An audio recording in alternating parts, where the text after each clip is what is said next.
Buenas tardes, mi nombre es Karen Delgado. Les voy a hablar sobre el tema de disfagia orofaringia, dictado en el curso Trastornos Motores del Habla, dentro de la maestría Patologías del Habla y Lenguaje, que se da en la Universidad UDELAS, a cargo del profesor Ramiro Enrique.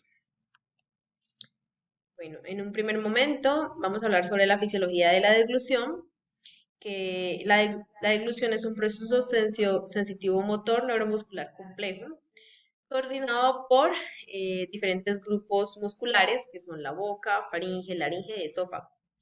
En este proceso intervienen más de 30 músculos que poseen una inervación y la participación de centros de la deglución y los pares craneales, que son el facial, el hipogloso, el vago, el trigémino y el glosofaringio.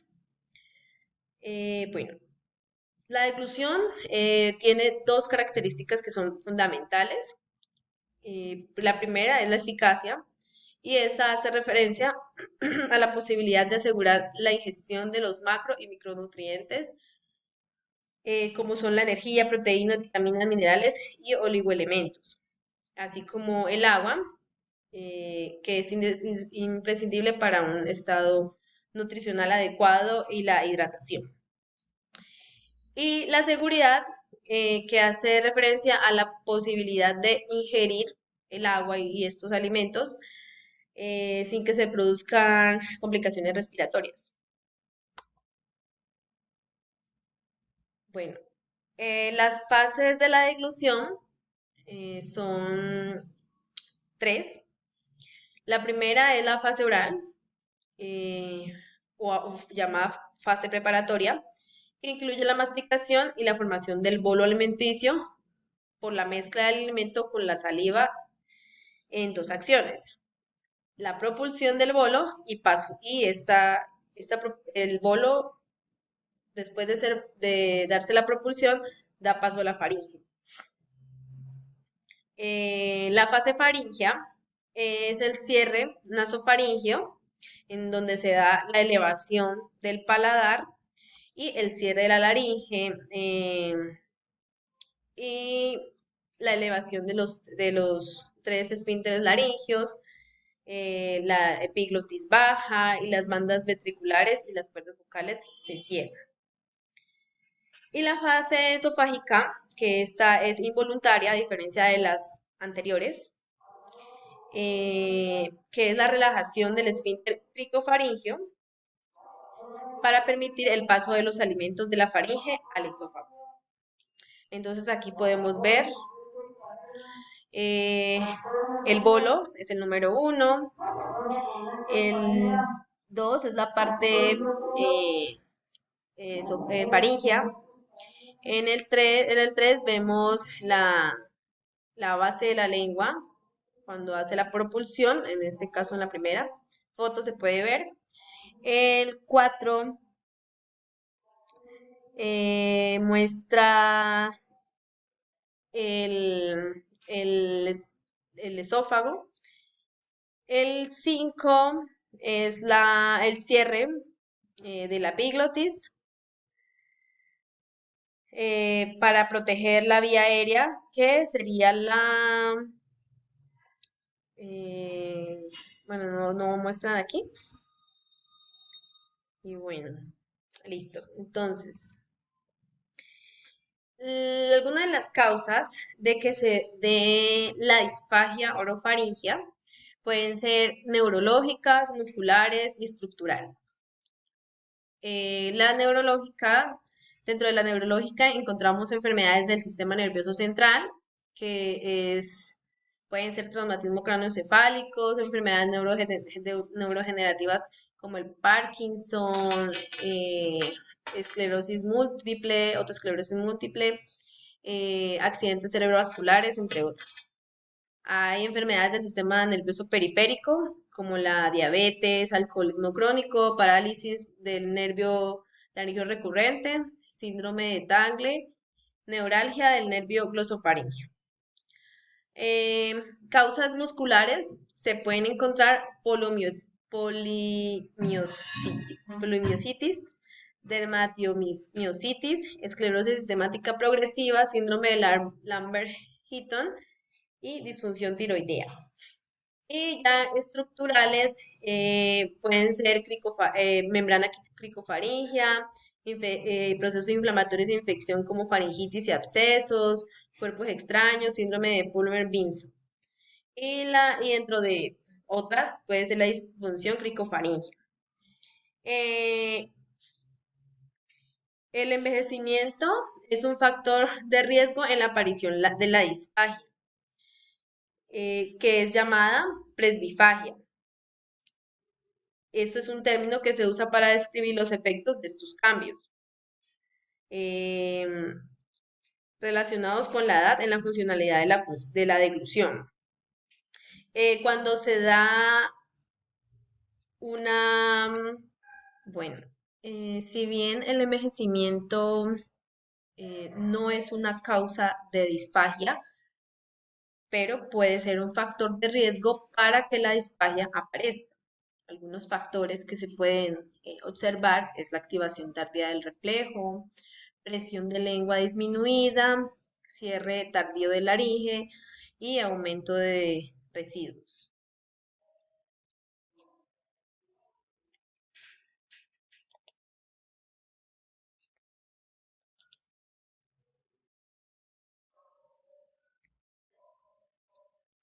Em, estos son indicadores de presencia de disfagia orofaringia.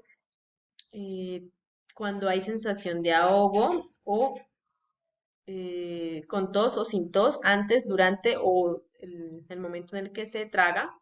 Sensación de bolofaringio cuando queda alimento en valléculas.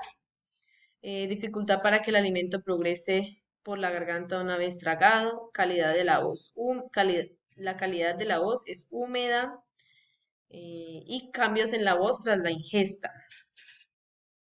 Los que están de color azul, si bien no son indicadores eh, que puede presentarse si hay una disfagia, se deben analizar y descartar que realmente no, o sea, se deben analizar y observar para que si de verdad no hay una disfagia orofaringea, como el babeo, pérdida de peso no intencionada, frecuente carraspeo, cambios en el patrón funcional respiratorio, infecciones respiratorias de repetición, cambios en los hábitos alimentarios y inexplicables picos de fiebre.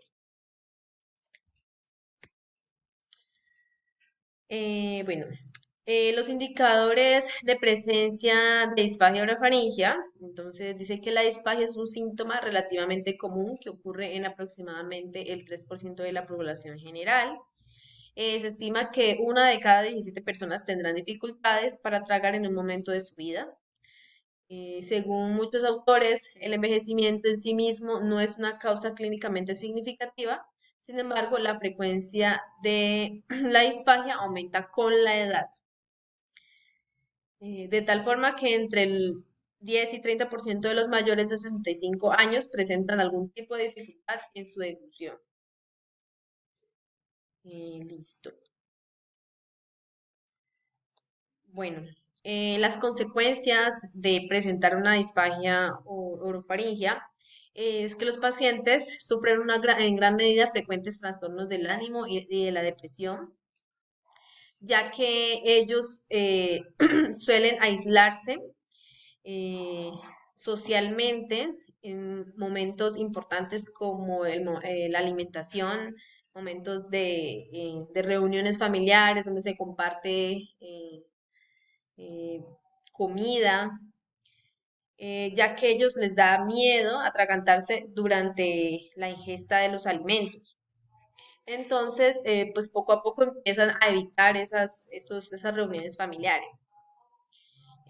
Además que también las consecuencias no solo recaen en el paciente, sino que también se ven afectados las familias, ya que no solamente desde el punto de tener que cuidar de esa persona, los cuidados de la salud que eso conlleva en relación pues con la disfagia, eh, sino que además también tienen pues que estar pendientes o de las necesidades que conlleva la enfermedad de base, que por lo que habíamos dicho antes, pueden ser consecuencia de una ACV, de Parkinson. Entonces, aparte de la disfagia, que ya es un trastorno difícil de llevar, eh, hay otros factores como las enfermedades de base. Bueno, entonces ahora vamos a hablar de los métodos de cribado para la disfagia orofaringea.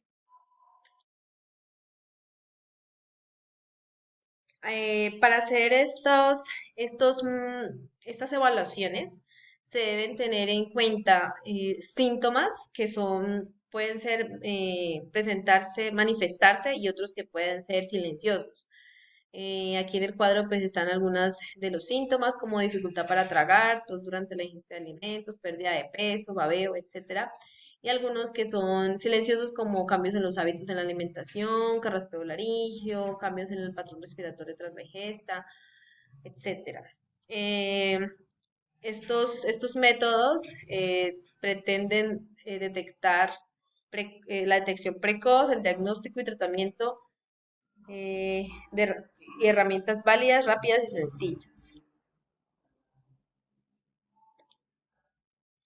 El objetivo del método de cribado de la disfagia orofaringea pues tiene tres objetivos. El primero es determinar la probabilidad de aspiración en el paciente, la necesidad de evaluación de la deglución en pacientes de riesgo y determinar la seguridad de la deglución antes de iniciar la ingesta por vía oral. Hay diferentes métodos, como método de la exploración clínica volumen de la viscosidad.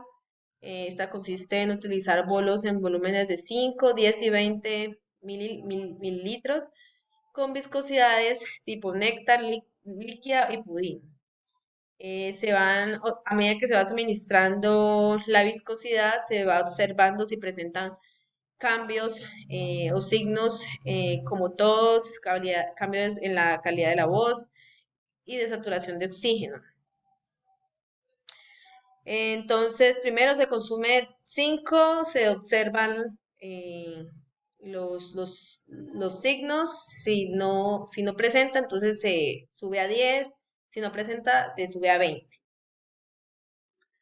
Está el Standardized Bedside Swelling Assessment, que es la primera, que es hacer una evaluación general del paciente, en donde se evalúa nivel de conciencia, control postural, tos voluntaria, calidad de la voz y capacidad de tragar su propia saliva.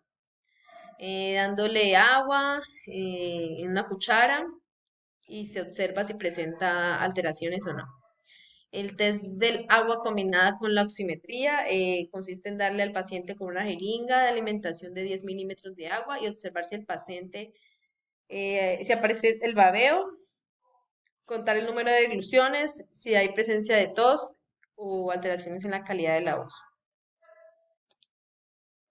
El Guggen Slowing Screen, el GOS, se administra líquidos con distintas viscosidades y se va dando una puntuación. Si pasa esta evaluación con líquidos, se procede a hacer con alimento sólido y mirar cómo lo deglute. El 3-Oz Water consiste en la administración de 90 mililitros de agua que el paciente debe deglutir en un vaso sin descansar.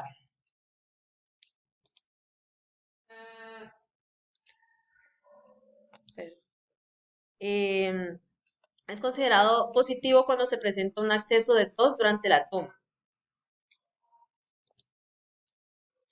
El Toronto Bedside Swallowing Screen Test consiste en administrar 90 mililitros de agua que el paciente debe deglutir en un vaso sin descansar.